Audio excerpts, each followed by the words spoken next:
अस्सलाम वालेकुम। अब मैं आपको कलेजी धोने का तरीका बताती हूँ। ये मेरे पास 1 किलो कलेजी है। इसको मैंने पानी में डिप कर दिया है। इसको ये मैंने 5-6 मरतबा ये पानी में 6-7 मिनट डिप किया। जैसे कि नॉर्मल पानी है। ये बड़ा प्रॉब्लम होता था कलेजी साफ करने का। अब ये नॉर्मल पानी लिया, इसको मैंने इस तरह डिप करके रख दिया, डबो दिया। डबोने के 7-8 मिनट बाद डबो दिया, फिर वो पानी गिरा दिया, फिर नया डाला, फिर वो 7-8 मिनट रखा, फिर गिरा दिया। ये इसका छठा पानी है। अब ये छठा पानी मैंने गिरा दिया। अब ये जो मेरी है कलेजी, ये साफ हो गई। पास 1 किलो कलेजी है। जब आपने कलेजी लेनी है तो आपने एक बड़ा पीस लेना है, टुकड़ों में नहीं लेनी। बड़ा पीस लेकर इसको पानी में डिप कर दें। अब देखें ये बिल्कुल साफ हो गई है, इसमें कोई खून वगैरह नहीं है।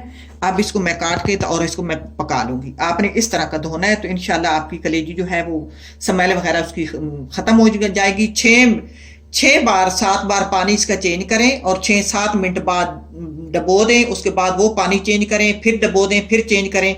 इस तरह आप धोएं तो इंशाल्लाह आपकी ये कलेजी जो है वो सही बनेगी। इसी के साथ इजाज़त चाहती हूँ। अल्लाह हाफिज़।